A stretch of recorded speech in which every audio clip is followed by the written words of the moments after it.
Voilà, donc nous continuons avec cette grande surprise que je suis. Il paraît que je suis une grande surprise, je le reconnais. C'est la première fois et nous allons donc travailler sur ce grand thème qui tourne autour du sacerdoce. Le sacerdoce royal en question, parce qu'il est question de voir toutes choses en fonction de la personne de Christ. Je voudrais avant tout que nous puissions lire les tout premiers textes que nous avons dans la Bible à ce sujet, et c'est dans 1 Pierre chapitre 2 au verset 9, qui nous dit exactement ceci. Vous, au contraire, vous êtes une race élue, un sacerdoce royal, une nation sainte, un peuple acquis, afin que vous annonciez les vertus de celui qui vous a appelé des ténèbres à son admirable lumière. Vous, au contraire, vous êtes un sacerdoce royal. Je voudrais bien lancer ces choses à rentrer à la racine même de ce mot sacerdoce, de ce mot sacrificateur, parce que il apparaît pour la première fois dans la Bible, dans Genèse 14. Nous allons rentrer dans le texte de Genèse 14 pour voir la première fois que l'on nous parle d'un sacrificateur. Alors, nous prenons Genèse chapitre 14, de 18 à 20, dans la version Louis II. La Bible dit: Melchisédek, roi de Salem, fit apporter du pain et du vin. Il était sacrificateur du Dieu très haut. Il bénit Abraham et dit: Béni soit Abraham par le Dieu très haut, maître du ciel et de la terre. Béni soit le Dieu très haut qui a livré tes ennemis entre tes mains. Et Abraham lui donna la dîme de tout. Permettez que nous lisions également un texte assez long, mais il est important que nous puissions le lire, dans Josué chapitre 3, et à partir du verset 14, nous allons lire dans la Bible. Le peuple sortit de ses tentes pour passer le Jourdain. Les sacrificateurs qui portaient l'arche de l'alliance marchèrent devant le peuple. Quand les sacrificateurs qui portaient l'arche furent arrivés au Jourdain et que leurs pieds se furent mouillés au bord de l'eau, le Jourdain regorge par-dessus toutes ses rives, tout le temps de la moisson, les eaux qui descendent d'en haut s'arrêtèrent et s'élevèrent en un monceau. Et à Tartran et celles qui descendent vers la mer de la plaine, la mer Salée, furent complètement coupées. Le peuple passa vis-à-vis de Jéricho. Les sacrificateurs, j'insiste là-dessus, les sacrificateurs qui portaient l'arche de l'alliance de l'Éternel s'arrêtèrent de pied ferme sur le sec au milieu du Jourdain, pendant que tout le peuple passait à sec, jusqu'à ce que toute la nation eût achevé de passer. Que Dieu ajoute une grande bénédiction à sa parole. Amen. Historique du sacerdoce, du service de Dieu. Première chose à retenir ce soir, c'est que la première fois que la fonction de sacrificateur apparaît, elle n'est pas exercée par un homme de type terrestre. Il est question dans Hébreux chapitre 14 d'un homme qui porte le nom de Melchisédek et que Hébreu identifie comme étant sans père, sans mère, sans généalogie, sans commencement de vie ni fin de jour. Un être de ce profil n'est pas du tout terrestre. C'est le tout premier signal que Dieu lance pour nous faire comprendre en tant que serviteurs de Dieu que le sacerdoce n'est compatible qu'avec ceux qui sont d'origine céleste. Amen. Il faut appartenir à une race céleste pour être introduit dans la sacrificature.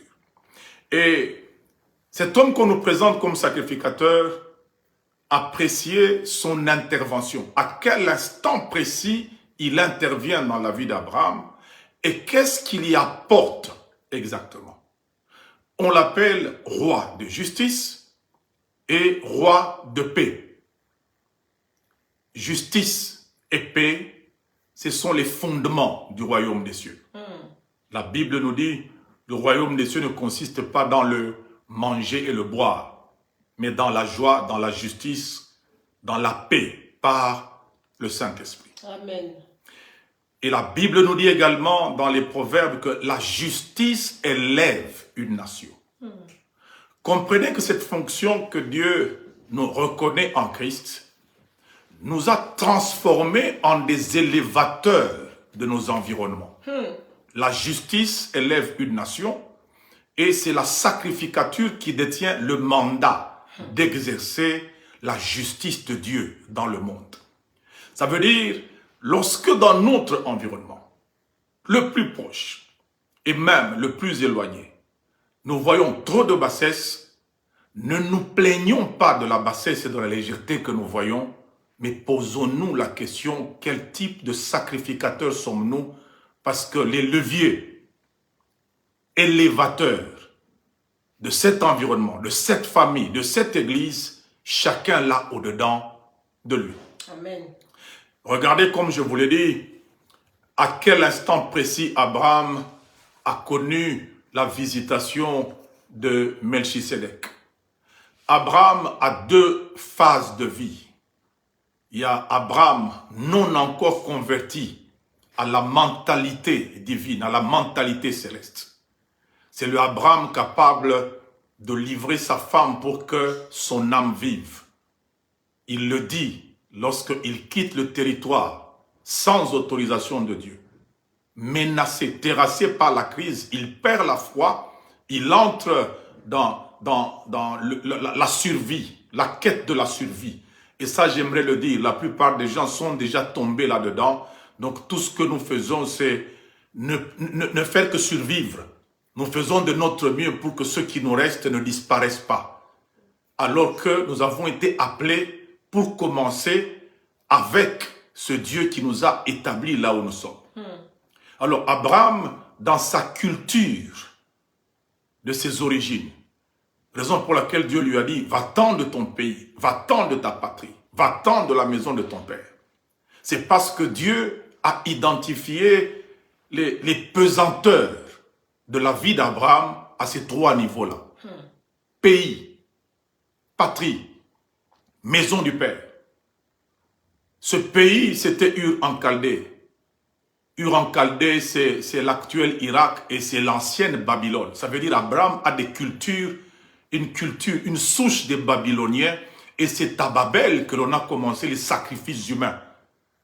Allez le lire dans le livre d'Apocalypse, chapitre 18, vers les versets 13, vous vous rendrez compte que à Babel, à Babylone, qui est tombé, l'être humain, l'âme de l'être humain, est classée parmi les marchandises en vente à Babylone. On ne recevra plus des cargaisons d'or, de parfums, de cinnamon, de diamants, de ceci et de cela. Et après, l'on ajoute.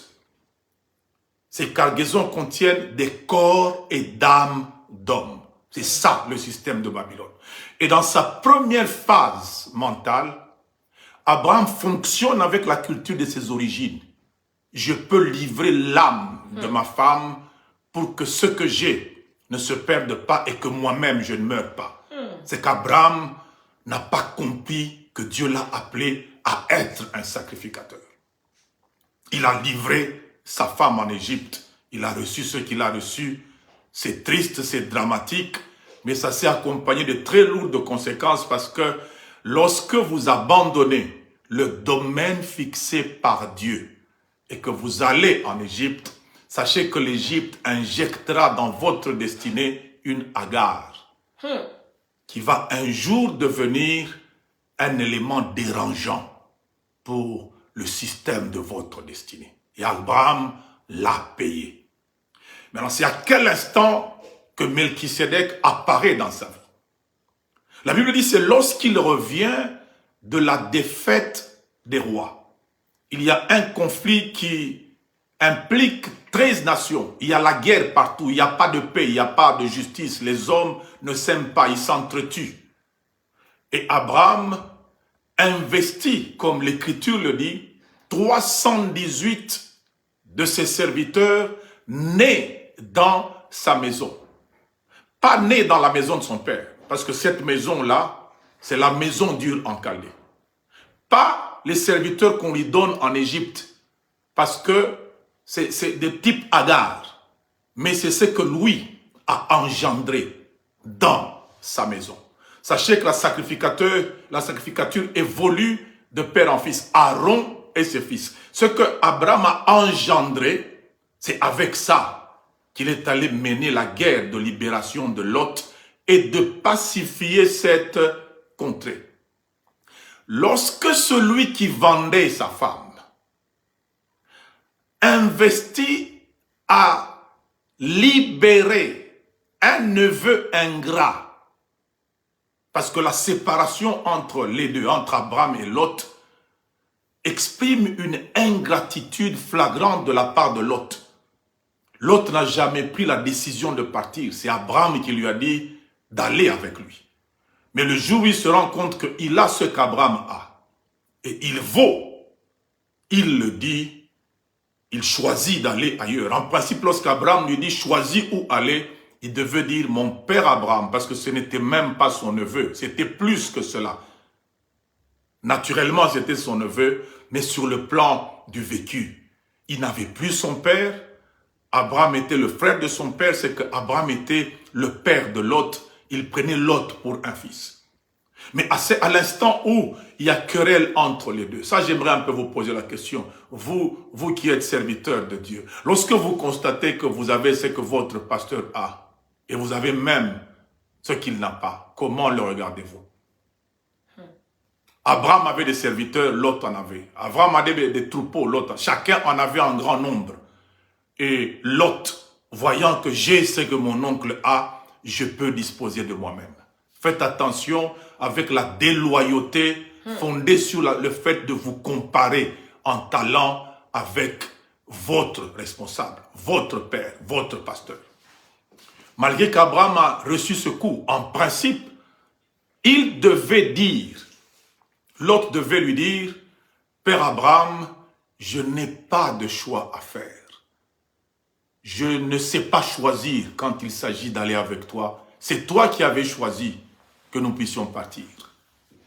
Mais malheureusement, Lot a gonflé, il a pris de l'orgueil, il a choisi. Malgré cela, Abraham étant converti, il a investi de son meilleur, de ce que lui a produit pour sauver un ingrat. C'est en fait ça le fondement même de la sacrificature en Christ.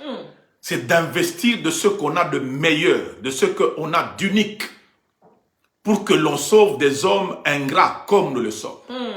Il n'y a que le cœur de Dieu pour investir le supérieur en vue de sauver l'inférieur. Et c'est ça qui distingue David lorsque vous lisez la Bible. Il est appelé homme selon le cœur de Dieu. Dieu a trouvé son répondant dans cet homme. Il n'a même pas dit j'ai créé David, il a dit j'ai trouvé. Pour trouver, il faut chercher. C'est que David a développé le profil qui était dans la personne de Dieu. C'est la seule personne dans la Bible qui risquait une vie d'homme pour sauver une vie de bête.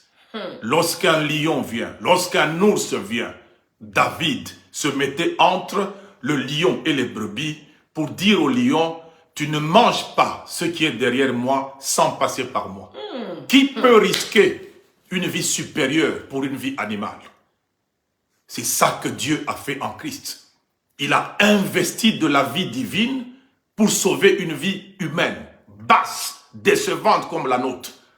Dieu parle, un serpent parle. L'homme qui a entendu Dieu se permet, il se donne le toupet d'obéir à un serpent, à moins que lui. Il obéit à celui sur qui il est appelé à dominer. Regardez quelle bassesse. Mais le cœur céleste, le cœur du sacrificateur, celui qui vit en se sacrifiant, en donnant de son meilleur pour sauver les autres, ce cœur-là, malgré la déception connue, a déroulé le plan du salut. Alléluia. Et Jésus est venu en réponse à cette déception-là. C'est pour ramener les hommes ingrats que nous étions. Des hommes sans reconnaissance, sans aucune considération de qui est Dieu. Demandez à certaines personnes aujourd'hui, qui est Dieu? C'est des insultes que vous entendez. Mais vous n'avez jamais entendu le ciel s'ouvre et Dieu dit pourquoi vous m'insultez. Il ne se plaint pas parce qu'il a sacrifié son fils et il a ouvert son cœur afin que quiconque croie en lui ne périsse point, mais qu'il ait la vie éternelle. Amen. Et regardez, lorsque Melchisédek entre dans la vie d'Abraham, j'aimerais ici que vous compreniez qu'en tant que sacrificateur de Dieu, en tant que serviteur et servante de Dieu, nous n'avons qu'un seul capital, la bénédiction. Amen. La bénédiction. Il y en a tellement chez nous que nous en donnons même à ceux qui nous maudissent. Ne te comporte pas comme un pauvre en termes de bénédiction à refuser de bénir des hommes qui te maudissent. Tu en as tellement. Lorsque tu réponds par la malédiction à ceux qui te maudissent, en réalité, tu vides ton potentiel de bénédiction et tu récupères la malédiction que tu donnes. Parce que l'Écriture dit, on ne donne que ce qu'un homme ne peut donner que ce qu'il a reçu du ciel. Tu n'as pas reçu la malédiction. Pourquoi tu peux maudire? Est-ce que serviteurs et servantes de Dieu, fils et filles du Seigneur, nous avons encore cela à l'esprit? Pierre le dit, ne maudissez pas, bénissez. C'est à cela que nous avons été appelés afin d'hériter de la bénédiction. Alléluia. Ça veut dire qu'il y a tout un appel en tant que sacrificateur à ne bénir et rien que bénir. Quel que soit ce que vous entendrez comme malédiction sur vous, bénissez. Souvenez-vous de ce David qui est le seul roi avec exception d'office de sacrificateur. David est le seul roi dans la Bible qui prenait le faute du sacrificateur et qui allait consulter Dieu. C'est l'homme qui ne réplique pas lorsque Shimei l'insulte. Est-ce que lorsque nous nous regardons, comme Pierre dit, nous sommes une nation sainte, une race royale, et il commence par vous au contraire, ça veut dire nous naviguons à contrario, nous prenons le courant contraire du monde. Un homme de ce monde, une fois insulté, il ne se sent bien que s'il a répliqué avec une insulte supérieure. Mais un sacrificateur de Dieu, quelle que soit l'insulte, il répond comme Christ à la croix. Regardez tout le mal qui a été fait à Christ. Il a déclaré, Père, pardonne-leur car ils ne savent pas ce qu'ils font. Amen. Regardez, il a béni Abraham et j'aime bien ce texte. Lisez-le très bien. Il dit à Abraham, béni soit Abraham. Il le bénit au présent. Alors que quand vous allez dans Genèse 12, Abraham est béni au futur. Je te bénirai. Va-t'en de ton pays, de ta patrie et de la maison de ton père. Je te bénirai. Ce futur-là a continué jusqu'à ce qu'Abraham ait compris qu'il doit incarner un cœur de sacrificateur, un cœur de donner de ce qu'il a. Tu ne peux pas vivre la vraie sacrificature, exercer un sacerdoce royal fondé sur la personne de Christ lorsque tu ne investis pas de ton meilleur en faveur des autres et dont tu connais la mauvaise opinion sur toi. Abraham savait ce que l'autre lui a fait. Jésus a entendu tout ce qu'on lui disait, mais il a pardonné cela. David a entendu ce que Shimei disait, il a pardonné cela. Lorsque l'Église n'est pas à la hauteur d'incarner un tel modèle de sacerdoce royal, mes frères, mes sœurs, bien-aimés, tout ce que nous allons faire comme prière, c'est juste du bruit inutile. Il lui dit béni soit, ça veut dire ce qui était au futur, que tu as entendu, voyant la disposition de ton cœur, tu as développé la nature de Dieu en toi, ça devient présent maintenant. Alléluia. Voyez combien votre état de cœur fera passer certains futurs au présent. Certaines choses traînent parce que votre état d'esprit n'est pas bon. La Bible est claire à ce sujet.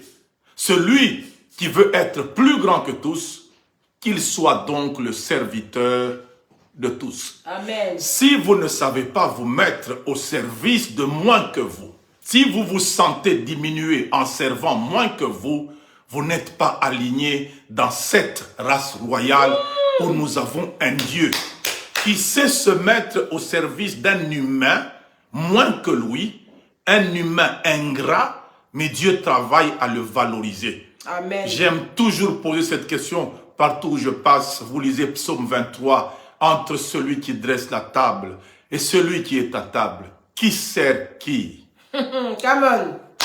Qui est au service de qui? Celui qui dresse ou celui pour qui on dresse? Et dans Psaume 23, c'est David qui en parle courageusement. Il dit, tu dresses. Donc Dieu n'a pas honte de se présenter devant les ennemis de David comme serviteur de David. Parce que la salle à manger de David donne sur ses ennemis. Et Dieu n'a pas honte que les ennemis puissent lui dire, mais comment est-ce que tu peux te mettre au service d'un être comme celui-là dont nous connaissons l'impudicité notoire? Que Dieu te fasse grâce et que tu acceptes de te mettre au service de moins que toi, tout en te sentant toi. Alléluia. C'est ça qui a fait que Jésus-Christ a été élevé en hauteur, en dignité. Il s'est humilié en devenant un homme, un simple homme. Un simple homme, ça veut dire lorsque vous êtes avec les 13, donc 12 disciples et Jésus, vous ne saurez pas qui est Jésus. Il faudrait que Judas donne un bisou pour qu'on identifie Jésus. Aïe, aïe. Mais regardez-nous dans nos églises, dans nos assemblées, déjà la disposition des chaises, on identifie qui est qui tout de suite là. Et il y a des chasses gardées. Il y a des chaises, lorsque tu te mets là-dessus, ça, c'est tout un sacrilège. Et nous voilà, nous, pasteurs surtout, sachant qu'à la conférence, on a des places réservées. Je peux arriver 15 minutes vers la fin. Je trouverai une place. Et lorsque la brebis que nous servons arrive en retard, aucun de nous ne se lève pour dire « mets-toi là ». Parce que nous sommes devenus des rois et on a cessé d'être des sacrificateurs. Est-ce qu'on ne peut pas rentrer à ces grandes valeurs? Est-ce que nous ne pouvons pas rééquilibrer les relations que nous avons en Christ? Il n'y a pas que la relation père-fils. Il y a la relation frère-sœur. Il y a la relation ami. Jésus a fait tout ça avec ses disciples. Alors, allons au deuxième niveau pour que je vous fasse comprendre encore une fois un grand secret de ce qu'est un sacrificateur. Le sacrificateur, quand vous lisez Josué, c'est la personne qui n'a pas de compétences dans un domaine, mais à qui Dieu remet les clés du progrès dans ce domaine. Alléluia. Lorsque vous avez affaire à une guerre, en principe, vous mettez les soldats en première ligne. Mais dans la guerre de Dieu, Dieu demande à Josué, prenez les sacrificateurs, mettez-les devant. Lorsque vous êtes face à un fleuve, face à l'eau, vous devez chercher des spécialistes en ponts et chaussées. Mais Dieu ne demande pas que vous cherchiez des gens hyper compétents. Ici, j'aimerais te dire, quelles que soient tes compétences dans la vie, sache que le premier profil qui va t'ouvrir, qui va t'accorder des clés qui ouvriront miraculeusement les domaines dans lesquels tu es, c'est ce profil de sacrificateur. Le drame, c'est que nous nous prenons trop, nous, avec nos diplômes, avec nos compétences, avec nos profils. Mais lorsque Dieu avance avec son peuple, il ne place pas en premier les compétents, il place les sacrificateurs, les porteurs de sa présence. Il dit, ils passeront devant vous. Et lorsqu'ils mettront les pieds dans le Jourdain va se fendre. C'est ça que j'aime. J'aimerais bien partager avec vous. Retenez bien cette parole. Le sacrificateur qui a clé, sans compétence, qui a clé surnaturelle pour ouvrir des domaines naturel, sans y avoir de compétences, ce sacrificateur doit accepter de voir en premier certaines choses et de les vivre qu'après tous. C'est ça, ce sacrifice. Ils ont été les premiers à voir le Jourdain. Ils ont été les premiers à poser les pieds dans le Jourdain et ils ont vu le Jourdain se fendre. Mais la Bible dit, le peuple est passé et jusqu'à ce que tout le peuple, ça veut dire les sacrificateurs qui avaient l'arche sur leurs épaules, n'avaient pas droit d'avancer aussi longtemps que le plus faible des faibles en Israël n'avait pas encore traversé. Mais qui sommes-nous aujourd'hui? Quel genre de sacrificateurs sommes-nous? Mes frères, qu'on se pose la question. Y a-t-il pas des concurrences parfois entre pasteurs et brebis? Y a-t-il pas des réalités telles que, vous voyez, un serviteur de Dieu qui passe son temps à être plus que ses brebis, au lieu qu'il passe son temps à se sacrifier pour que les brebis passent en avant et qu'ils vivent après. Où sont ces gens? Nous sommes tombés dans une grande confusion aujourd'hui entre le royaume de Saül et la pastorale. L'on pense que le meilleur est au pasteur, comme Dieu a dit à Saül. Il lui a dit, à qui est réservé le meilleur d'Israël? Alors nous pensons qu'en devenant leader top, pasteur d'une assemblée, pasteur d'un petit groupe de certaines personnes, c'est là que nous avons droit au meilleur. Et les autres ne feront que être en dessous de nous. C'est nos marchepieds. C'est pour qu'on monte par eux et que nous arrivions socialement là où nous désirions. Qu'il n'en soit pas ainsi parmi vous. Au nom de Jésus. Qu'il n'en soit pas ainsi parmi vous.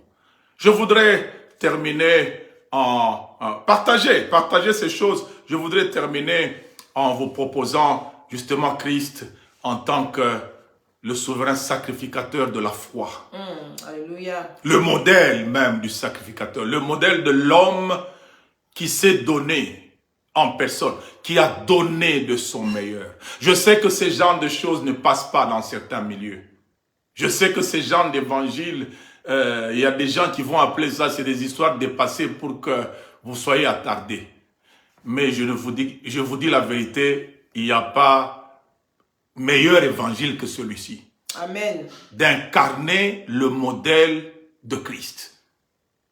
Regardez Christ avant de partir. Avant qu'il ne parte, il a demandé qu'on organise la Sainte Seine.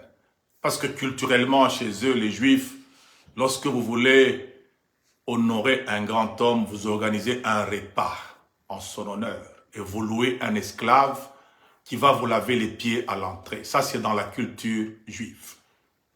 Et là, Christ ne cherche pas une fête en soi. Il cherche à voir si la culture du service a été intégrée, a été absorbée par les disciples qu'il a formés pendant 3 ans.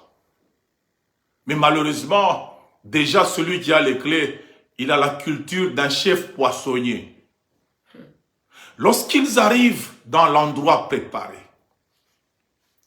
Jésus se rend compte qu'il n'y a pas d'esclaves. Tout le monde est entré. En principe, l'un d'entre eux devait se constituer esclave pour laver les pieds de tous. Mais ce sont des bosses qui entraient. Boss Pierre est entré. Et puis, il y a Jean P. à côté. Et puis, tonton Jacques. Et puis, nous avons le grand douanier, Matthieu. Après, nous avons les Thaddée, ainsi de suite. Ils entrent tous et Jésus se rend compte que ces gens n'ont rien compris. Come on. Il prend une assiette et il verse de l'eau dedans.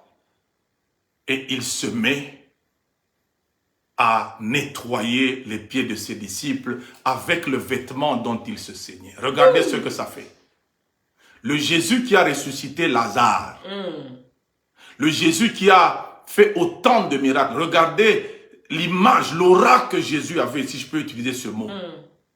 Et en soi, Pierre ne regardait pas en Jésus cette forme de serviteur. Il voyait en Jésus un roi et les clés promises, c'était des clés pour qu'il trône sur les autres. Regardez les disputes qu'ils avaient. Ils avaient des disputes de pouvoir. Jacques et Jean ont amené leur mère pour cette affaire-là. Ça n'a pas commencé aujourd'hui dans les églises. Même autour de Jésus, Jacques et Jean ont été appelés leur mère pour dire à Jésus, est-ce que on ne peut pas déjà réserver, génération réservation, n'est-ce pas? Ça veut dire déjà en ligne, est-ce qu'on ne peut pas avoir notre réservation de poste?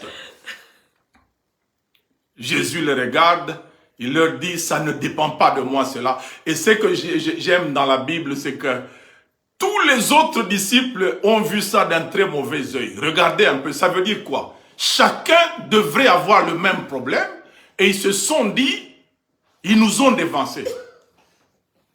Pierre à qui on a dit, je te donnais la clé du ciel, c'est lui qui a dû être le plus inquiet pour dire, mais Jean ici, Jean, pourquoi il n'a pas entendu ce que Jésus a dit? C'est pour ça que quand vous lisez bien les évangiles de Jean, lisez parfois ces choses de manière comportementale. Jean n'est pas très sérieux, hein? Jean, là. C'est le gars qui est détaillant sur tous les dégâts de Pierre. Hein? Lorsqu'il parle de reniement, allez lire les récits de Jean. C'est avec force détail.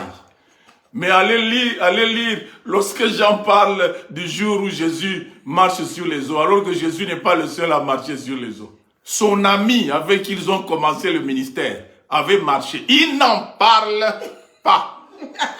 Il n'en parle pas. Il dit à la 4e veille de la nuit, Jésus marcha sur les eaux. Point. Ça veut dire les histoires là d'exposer Pierre. C'est triste que vous voyez certains serviteurs de Dieu refuser de se présenter publiquement dans certaines manifestations des autres, parce que si on le présente publiquement, c'est comme s'il disait aux autres, vous pouvez y venir aussi. Il refuse de dire aux autres qu'il est là, qu'on ne le voie pas. C'est triste quand même, hein, serviteurs et servantes de Dieu. Faisons très attention avec ces attitudes. Et lorsque Jésus commence à laver les pieds, regardez le boss Pierre, qui dit, mais oh, comment est-ce que toi tu peux me laver les pieds? Jésus lui dit, bon, le système de chez moi, c'est comme ça. Si je ne le fais pas, c'est que tu n'auras pas ta part avec moi. Quand il entend le mot part, donc c'est une affaire de part. Quand il entend le mot part, il devient plus exigeant de ce qu'on lui donne. Il dit non seulement les pieds. Non, regardez comment le cœur des humains est porté aux intérêts, alors que le cœur de Dieu est porté à l'investissement de ceux qu'il a pour sauver Alléluia. les autres. Et cela a fait que il leur a dit à la fin, ça c'est ça que j'aime bien, ce que vous me voyez faire, faites-le les uns pour les autres. Amen. Ce n'est pas en ayant fait un grand miracle, ce n'est pas après avoir démontré glorieusement la puissance que Jésus a dit à ses disciples, le plus grand de tous, c'est celui qui fera ce miracle. Non, c'est après avoir fait un service, s'il vous plaît, de type domestique. Laver les pieds des gens. Le sacerdoce doit vous amener à comprendre que vous avez certains élans dans le domaine domestique à pouvoir manifester aux autres pour que Dieu passe par cela. Amen. Comment nous traitons nos serviteurs dans nos maisons? Est-ce que nous sommes comme le centenier romain qui peut intercéder pour un soldat? Vous ne connaissez pas la valeur de votre travailleur jusqu'à ce qu'il s'absente. Ce sont des accélérateurs de la destinée, ces gens. Ça veut dire, si vous ne les avez pas, quelque chose bloque. Portez-les également. Mais comme socialement, nous nous voyons toujours plus et mieux que eux, nous les oublions souvent. Et Jésus leur a dit que celui qui veut être plus grand que tous, soit donc le serviteur de tous. C'est après une tâche domestique. Ce n'est pas après une grande prédication. Ce n'est pas après un grand miracle. Ce n'est pas après des prodiges. Ce n'est pas après la résurrection de Lazare. Non, c'est après qu'il ait servi humblement les autres avec ce qu'il avait d'unique. Jésus n'avait que ça. Il l'a donné, il a servi, et voilà, la leçon a été inculturée dans les disciples. Alléluia. Vous, au contraire, vous comprenez pourquoi on dit par vous, on commence par vous, au contraire. Ça veut dire votre manière de servir est à contrario de la manière du monde. Amen. Pensez à être au service des autres. Que la grâce de Dieu vous comble, que la main de Dieu soit sur chacun de vous. Alléluia. Rentrez dans la noblesse sacerdotale afin que vous soyez ceux par qui Dieu passera pour ouvrir des grandes voies aux autres. Que la grâce de Dieu vous comble. Je vais prier avec vous avant de céder la parole à notre grande sœur, notre sœur Mamie qui va prier pour vous. Nous allons incliner nos têtes en prière. Prions ensemble. Seigneur, nous te rendons grâce pour ce temps que nous venons de passer avec tes serviteurs et servantes pendant ce temps. Merci pour ceux qui ont compris ce message. Merci pour ceux qui l'ont accepté, qui se l'ont approprié. Merci pour ceux qui se disent qu'il y a des choses en moi à pouvoir juger, écraser pour que le modèle du sacerdoce royal apparaisse dans ma vie. Alléluia. Merci pour tous ces gens dont l'esprit repentant, dont l'esprit s'humilie à tes pieds pour dire « Je ne veux plus être cet homme fort, je ne veux plus être cet homme orgueilleux que j'étais hier, cette femme orgueilleuse que j'étais, mais je veux être la femme humble à ton service. » Merci à toi Seigneur, accorde-nous ce cœur, accorde-nous cette grâce-là, comme tu l'as fait à Moïse. Si on n'a pas su le faire nous-mêmes, Seigneur, aide-nous à nous briser. Aide-nous, Seigneur. Tu n'as pas utilisé le Moïse fort du désert, de l'Égypte. Tu n'as pas utilisé le fils de la fille de Pharaon. Tu as appelé le berger de Madian. L'homme qui s'est mis sous commande de la belle famille, qui a appris à obéir aux ordres dans une entreprise familiale. Donne-nous d'accepter ce genre de choses. Seigneur, fais-le. Tu n'as pas utilisé ce Moïse grand qui donnait des ordres en Égypte et qui pouvait faire tout ce qu'il voulait. Tu as utilisé ce Moïse doux qui a compris qu'on pouvait se soumettre et tu l'as qualifié à aller exercer l'autorité. Accorde-nous la grâce de nous humilier. Je prie que l'Esprit descende, qu'il fonde sur ceux qui ont suivi ce message et qu'il le partagent par la grâce de Dieu. Alléluia. Soyez bénis dans le nom de Jésus. Alléluia. Amen. Amen. Nous acclamons le Seigneur. Alléluia. Waouh, waouh, waouh. Je pense que il est vraiment important de revoir, de réécouter ces lives, de partager au maximum parce que nous devons être de véritables sacrificateurs selon Jésus, selon le modèle du ciel, pas selon nous. Eh bien, un sacrificateur, c'est un serviteur. Bien aimé, il n'y a pas de commentaires. Nous avons reçu la bénédiction. Réécoutez. Ne soyons pas, moi y compris, ne soyons pas des auditeurs oublieux. Nous écoutons et nous oublions. Nous écoutons, nous devons pratiquer pour que nous puissions véritablement vivre la bénédiction selon Dieu. Alléluia. Gloire au Seigneur. Écoutez, comme on a commencé en retard, eh bien, je ne vais pas vous prendre beaucoup de temps. Je vous laisse aller réécouter et nous allons sortir en élevant le Seigneur parce que je pense que quelqu'un qui a écouté ces messages dès le début, cette personne est bénie. Si tu n'as pas écouté parce que nous avons eu des problèmes avec la connexion, tu peux réécouter, partager, réécouter attentivement et écrivez, notez.